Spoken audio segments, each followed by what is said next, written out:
भर उन्हा जळत राहतो, गाव आमचा होरपळतो. थेंबा थेंबासाठी इथे पाझर विहिरीचाही विजतो. तळ गाठला विहिरीने आणि बोरवेलही थकली. पाण्या वाचून हिरवीगार ती शेती आमची सुकली. डोंगरावरून वाहून गेले पावसाचे ते पाणी. उन्हाळ्यात मग ऐकू येते फक्त टंचाईची गाणी. मित्रांनो, आपल्या स्वतःच्या गरजांसाठी आणि सिमेंटची जंगलं उभी करण्यासाठी आपण रोज हजारो झाडं ग्राइंडर चालवून तोडत आहोत. झाडं तोडली तर पर्यावरणाचा समतोल बिघडतो हे आपण पुस्तकात वाचतो खरं, पण त्याचे खरे भयानक परिणाम आज आपल्या डोळ्यांसमोर आहेत. झाडं नष्ट झाल्यामुळे डोंगराची माती वाहून जाते. ऋतुचक्र बदललंय आणि ज्या निसर्गाने आपल्याला भरभरून दिलं त्याच निसर्गाला आपण ओसाड करून. परिणामी आज उन्हाळा आला की पाणी नाही आणि पावसाळ्यात पडणारं पाणी थांबवायला डोंगरावर झाडच उरली नसल्यामुळे ते पाणी वाहून जातंय. पण झाडं तोडून निसर्गाचा जो समतोल आपण बिघडवला आहे त्या निसर्गाचं ऋण फेडण्यासाठी प्रत्यक्ष जमिनीवर उतरून काम करणारी माणसं तुम्ही पाहिलीत का? आज आमचा क्रिकेट क्लब आणि अख्खं गाव याच ओसाड होत चाललेल्या निसर्गाच्या मैदानात एक ऐतिहासिक जलक्रांती करायला उतरलंय. खरं तर दरवर्षी उन्हाळा आला की आपल्या ग्रामीण भागात एकच चर्चा सुरू होते, ती म्हणजे पाण्याची टंचाई. विहिरी तळ गाठतात, कूपनलिका कोरड्या पडतात आणि शेती तर दूरच, पण पिण्याच्या पाण्यासाठीही वणवण करावी लागते.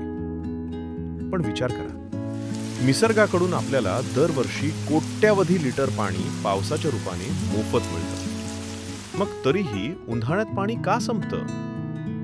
याचं साधं कारण आहे, पावसाचं पाणी डोंगरावरून वेगाने वाहून जातं आणि समुद्राला मिळतं. जमीन ते पाणी शोषून घेऊ शकत नाही, ज्यामुळे भूजल पातळी खालावत चालली आहे. या समस्येवर कायमचा तोडगा काढण्यासाठी आज आमच्या गावाने आणि काळ भैरवनाथ क्रिकेट क्लबच्या तरुणांनी थेट निसर्गाच्या मैदानात उतरण्याचा निर्णय घेतला.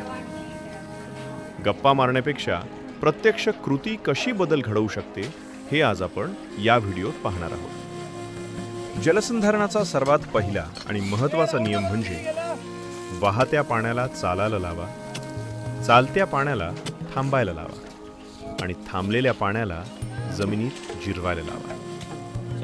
हेच तंत्र वापरून आमच्या गावकऱ्यांनी डोंगराच्या वरच्या भागात श्रमदानातून चरे मारण्याचे काम सुरू केले, म्हणजेच समपातळीतील चरे म्हणतात.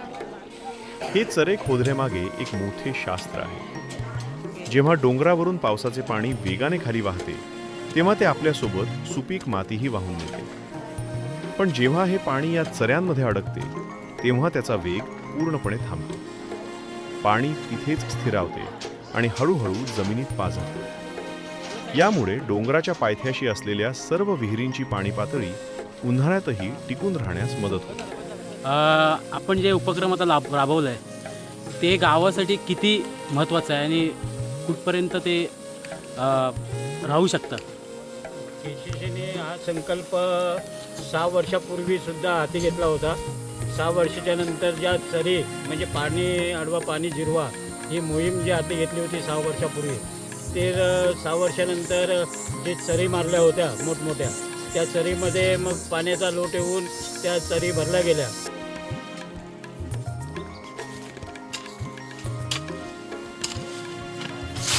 हां चालेल सर.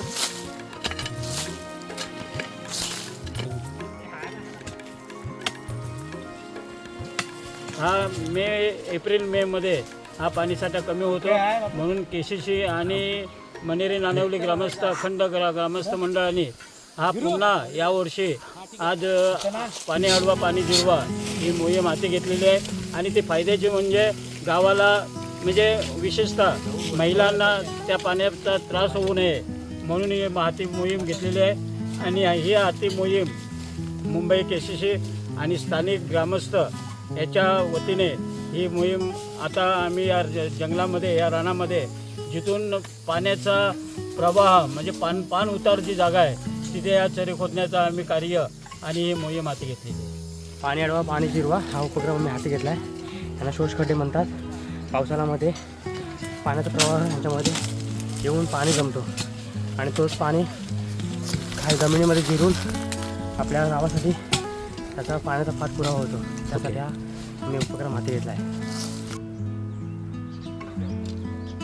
केवळ चरे मारून चालणार नव्हते, तर मोठ्या प्रमाणावर पाणी साठवण्यासाठी एका मोठ्या साठ्याची गरज होती. यासाठी गावकऱ्यांनी JCBच्या मदतीनं डोंगराच्या मध्यभागी एका विस्तीर्ण पाझर तलावाची निर्मिती केली. हा डोह केवळ पाण्याचा साठा करणार नाही, तर तो या संपूर्ण परिसरासाठी एक वॉटर बँक म्हणून काम करेल. पावसाळ्यात ओसंडून वाहणारे पाणी जेव्हा या डोहात जमा होईल, तेव्हा आसपासच्या कमीत कमी 1 ते 2 किलोमीटर परिसरातील भूजल पातळी प्रचंड वाढेल. याचा थेट फायदा विंधण विहिरींना होणार आहे. कडक उन्हाळ्यातही गावातील माता भगिनींना पाण्यासाठी वणवण फिरावे लागणार नाही. या एकाच उद्देशानं हे काम पूर्ण करण्यात येत आहे. तर आणखीन गावातलं तरुण मंडळ जे रविवारची सुट्टी कॉम्प्रोमाइज करून आपल्या गावासाठी हातभार लावायला आलेले आहेत. तरी काय म्हणू शकता तुम्ही आजच्या उपक्रमाबद्दल? हां, नमस्कार. मनेरी नानवली ग्रामस्थ मंडळ आणि हे आमचे काही सवंगडी इकडे आलेले आहेत. त्याचप्रमाणे आम्ही कसं पाणी अडवा पाणी जिरवा हा गावात एक हिताचा एक विषय महत्त्वाचा, की आपण बीड साईडला जावा, विदर्भात जावा, तर तिकडे कसं असतं की पाण्याची खूप सारी आपल्याला कमतरता वाटली जाते. पण त्या लोकांनी पण सुद्धा हा आवर्जून हा उपक्रम इकडे राबवला पाहिजे. तशीच ही मेहनत पूर्ण जी करतात आहे, जी आपली रविवार असून दे का काय असेल, पण हा गावासाठी ही एकजूट अशीच आपली राहिली पाहिजे. मी एवढंच बोल, माझे 2 शब्द पूर्ण करतो. जय हिंद, जय महाराष्ट्र.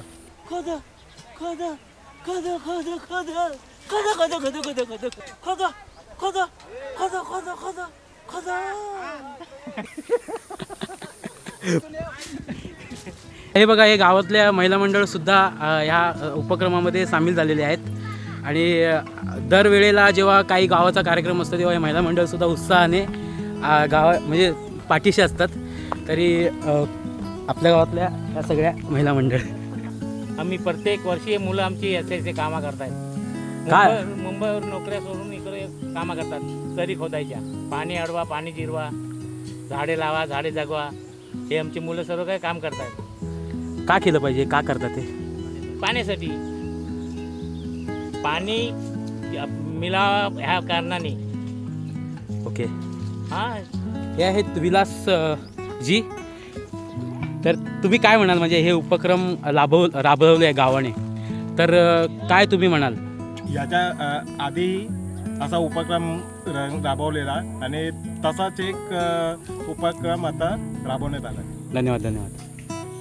तर इथे सुद्धा आपण चरी मारलेली आहे. ह्याच्या वरच्या भागात सुद्धा चरी मारली. ही चरी बघून घ्या. आता ह्याच्यावर अजून काम व्हायचं, आणखीन जरा डीप होईल ही. तर हळूहळू स्टेप बाय स्टेप भागामध्ये आपण काम करतो. बस झाला. हाय करा. या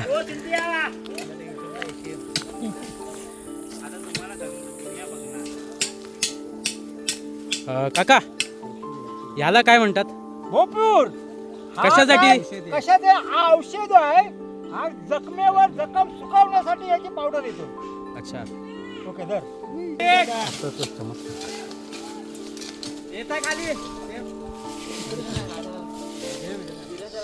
हे औषध आहे. काय बोलू शकता या उपक्रमाबद्दल तुम्ही? उपक्रम हे चांगलं एक म्हणजे एक प्रकारची चांगली कल्पना म्हणून हे घेतलेलं आहे. थोडासा ऊन आहे त्याच्यामुळे काम करायला थोडीशी दिक्कत येते, पण आमचे मुलं आहेत स्ट्रॉंग, त्यामुळे काय तेवढ्या उन्हातून पण ते करतायत. आणि हा एक प्रकल्प एक चांगला भविष्य घडवण्यासाठी भावी पिढीचा त्या म्हणून हा प्रकल्प आणि दरवर्षी याच्यामध्ये आपण काही ना काही ते करत असतो. एक वर्ष झाडे लावतो, तर दुसऱ्या वर्षी पुन्हा चऱ्या मारून त्याला कसं जास्तीत जास्त आपल्याला प्रगतीपथावर नेता येईल याची आपण कोशिश करत असतो. ही एक कोशिश आहे, एक पूर्णत्व नाही आहे. नाही, करत राहू, यापुढे सुद्धा करत राहू. ह्याचं कारण काय की उपक्रम राबवण्याचं? राबवण्याचं कारण म्हणजे आता हे बघायचं, पर्यावरण एक तर ऱ्हास होत चालला आहे. तर पर्यावरणाला कुठंतरी एक पायाभरणी म्हणून त्याचा एक सपोर्ट होईल. गावामध्ये पाण्याचा तुटवडा निर्माण होतो मार्चनंतर. त्या पाण्याच्या पातळीला काहीतरी भर होईल आणि शेती आहे, शेतीपर्यंत पाणी पोचेल आणि या जमिनीत जेवढं पाणी आपण मुरू म्हणजे याच्यामध्ये जास्त पाणी सिंचन करता येईल त्याच्यामुळे जमिनीमध्ये पाण्याचा साठा वाढेल आणि आपल्याला भविष्यामध्ये किंवा प्रत्येक वर्षी पाणी मुबलक प्रमाणात भेटेल, ही एक संकल्पना आहे. आणि माझ्या मते ही जी मनेरी नानवली गावाने जी हाती घेतलेली आहे ती संकल्पना सर्व गावांनी ही संकल्पना हाती घ्यावी आणि एक दिवस आपल्या गावासाठी आणि आपल्या भविष्यासाठी द्यावा. पाणी अडवा, पाणी जिरवा आणि झाडेसुद्धा लावा. जे ऑक्सिजन देणारे झाडे असतात, वड असो, त्याच्यानंतर जे पाणी पकडून ठेवतात जसं बांबू, जांभूळ, कडुलिंब आला, ती झाडंसुद्धा लावा आणि एक दिवस आपल्या गावासाठी द्या आणि आपल्या भविष्यासाठी द्या. पाणी अडवा, पाणी जिरवा. आपण जो काम हातात घेतला आहे, पाणी अडवा पाणी जिरवा, त्यासाठी आपल्या सर्व मुलांनी जी मेहनत करतात आज, आणि त्याच्यासाठी त्या मुलांसाठी आणि सर्व गावासाठी सलाम. मी रोहित हांडे या KCC मंडळाचा एक सभासद आहे. तरी खोदण्याचं कारण म्हणजे आता तुम्ही बघितलं असेल तर सर्वांना माहिती आहे पाणी किती महत्त्वाचं आहे आणि पाणी अडवा पाणी जिरवा ही मोहीम हाती घेतलेली आहे. मला वाटते हा 3री वेळ आहे जिथे पाण्याचा साठा होतो तो या डोंगराच्या खालच्या बाजूला आहे आणि तिथून पाणी सप्लाय होतो. मित्रांनो, एकजुटीची ताकद काय असते याचं उत्तम उदाहरण आज आमच्या गावाने संपूर्ण महाराष्ट्रासमोर ठेवली आहे. सरकार किंवा कोणा दुसऱ्यावर अवलंबून न राहता जर प्रत्येक गावाने असा उपक्रम हाती घेतला तर आपला महाराष्ट्र कधीच दुष्काळी राहणार नाही. आमच्या तरुणांच्या या प्रामाणिक प्रयत्नाने आज डोंगराचे रूप पालटले आहे. निसर्गाची ही सेवा आणि पाण्याचा हा थेंब न थेंब वाचवण्याचा आमचा हा प्रवास तुम्हाला कसा वाटला? तुमच्याही गावात असा काही उपक्रम राबवला गेला आहे का? आम्हाला कमेंट बॉक्समध्ये नक्की कळवा. हा व्हिडिओ जास्तीत जास्त शेअर करा जेणेकरून इतर गावांनाही यातून प्रेरणा मिळेल. चॅनलवर नवीन असाल तर सबस्क्राईब करायला विसरू नका. धन्यवाद. जय हिंद, जय महाराष्ट्र.